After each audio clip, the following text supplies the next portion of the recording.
The wheelchair sat in the corner of the grand ballroom like a piece of forgotten furniture, elegant yet invisible among the swirl of designer gowns and expensive suits. Chen watched the celebration unfold from her isolated spot, her fingers tracing the armrest of her chair as laughter echoed off crystal chandeliers and music pulsed through hundreds of dancing bodies. She had stopped counting how many times someone's eyes had slid over her, past her, around her, as if acknowledging her presence might somehow dim their own shine. Her father, Richard Chen, CEO of Chen Industries and one of the most powerful men in Seattle, stood across the room shaking hands and accepting congratulations. This wasn't his wedding, but he commanded the space nonetheless, his presence magnetic and impossible to ignore. Emma had inherited his sharp intellect and determined spirit, but the car accident 3 years ago had stolen her ability to stand beside him in the way the world expected. Now 24, brilliant, and confined to a wheelchair, she had become an inconvenience at best,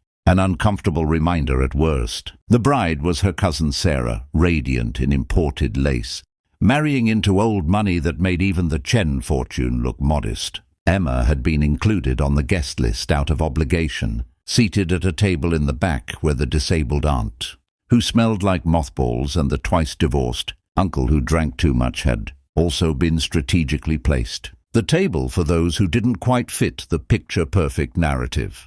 She hadn't expected much. After 3 years, she'd grown accustomed to being overlooked at gatherings like these. What hurt wasn't the loneliness itself, but the casual cruelty of it. The way people who had once sought her company now offered tight smiles before hurrying away, as if disability might be contagious. "Excuse me, why is she sitting alone?" The voice cut through Emma's thoughts. She looked up to find a man standing beside her table, his brow furrowed with genuine confusion.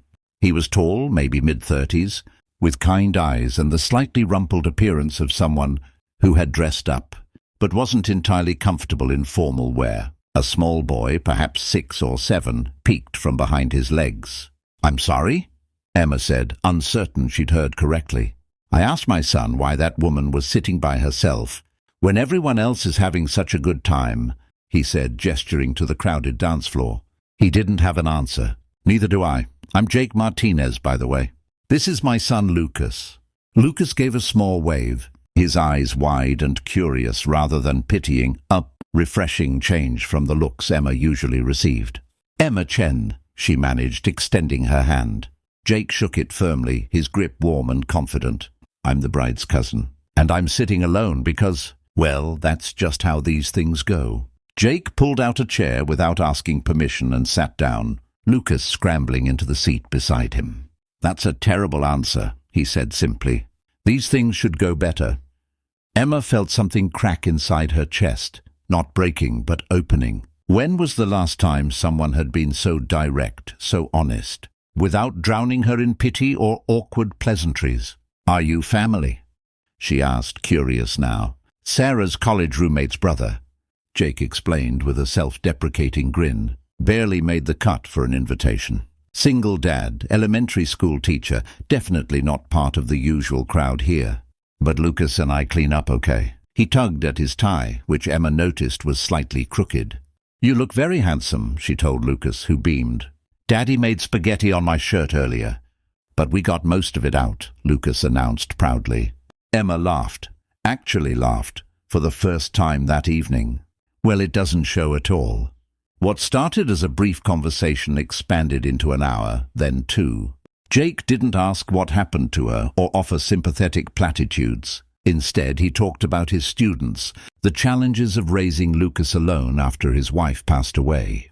From cancer 2 years prior, his love of bad science fiction movies and his terrible attempts at baking.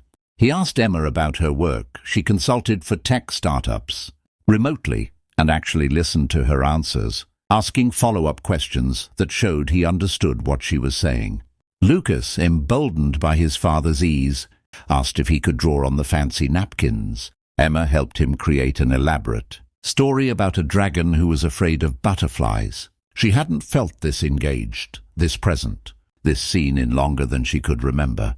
From across the room, Richard Chen noticed his daughter laughing. He watched, his expression unreadable, as this stranger and his child brought light to Emma's face. Several business associates tried to capture his attention, but Richard kept glancing back, something tightening in his chest.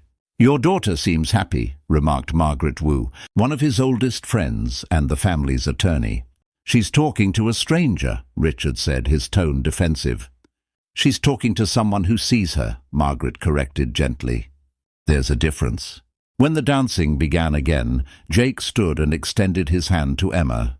"Would you like to dance?" Emma's smile faltered. "I can't. Obviously I can't." "Sure you can," Jake said easily. "We just do it differently. Lucas, want to help me show Miss Emma how we dance?" Before Emma could protest, Jake was behind her wheelchair, and Lucas was standing beside her holding her hand. They moved onto the floor together, Jake pushing her chair in smooth circles and spins while Lucas twirled alongside them. Other dancers moved aside, some staring, but Emma barely noticed. She was laughing again, her head thrown back as Jake spun her faster, as Lucas giggled and made up silly dance moves that had no rhythm. But all the joy in the world, the music shifted to something slower, and Jake came around to face Emma, taking both her hands in his. He moved with her to the music, his eyes never leaving hers, treating this moment with the same tenderness and respect he would offer anyone. Lucas swayed beside them, humming along. Richard Chen stood at the edge of the dance floor, watching his daughter, truly watching her, perhaps, for the first time since the accident. He saw not the wheelchair or the limitation, but the vibrant, intelligent, beautiful woman she had always been. Shame washed over him like cold water. When had he stopped seeing her? When had he let his discomfort with her disability overshadow his love for his child? He had built an empire, commanded boardrooms, negotiated billion-dollar deals, but he had failed at the most important job of his life. He had let Emma become invisible because her presence reminded him of his own helplessness, his inability to fix what had been broken. The song ended and Jake wheeled Emma back to the table, both of them flushed and happy. Richard approached slowly, hands in his pockets. "Emma," he said quietly. She looked up, surprised. They'd barely spoken all evening. "Dad, may I join you?" It was Jake who stood, sensing the shift in atmosphere. "Lucas and I should probably find some cake." "Emma, it was wonderful meeting you." He handed her a slightly wrinkled business card from his pocket. "That's my number. If you ever want to grab coffee, talk about tech startups, or just have someone to sit with at terrible weddings, please call." After they left, Richard sat in the chair Jake had occupied. Up close, he could see the walls behind his daughter's eyes, the careful guardedness that had become her default. "I've failed you," he said simply. Emma blinked. Richard Chen didn't apologize. He didn't admit failure. He certainly didn't do it in public. "I've been so focused on what you lost that I forgot to see what you still have. Who you still are. You're brilliant, Emma. You're funny and kind and stronger than I ever was. But I've treated you like you were broken, like you were less than you were before. And I'm sorry." Tears pricked Emma's eyes. "I thought you were ashamed of me." "Never," Richard said fiercely, reaching for her hand. "I was ashamed of myself, of not knowing how to help you, how to make it better. So I did nothing, which was worse than doing the wrong thing. Your mother would be furious with me." They sat together in silence for a moment, 3 years of distance beginning to close. "That man," Richard said finally. "Jake, he seems kind." "He is," Emma said softly. "He saw you. Really saw you. I should have been doing that all along." Over the following months, things changed slowly but steadily. Richard began having lunch with Emma weekly, not talking about business but asking about her life, her work, her thoughts.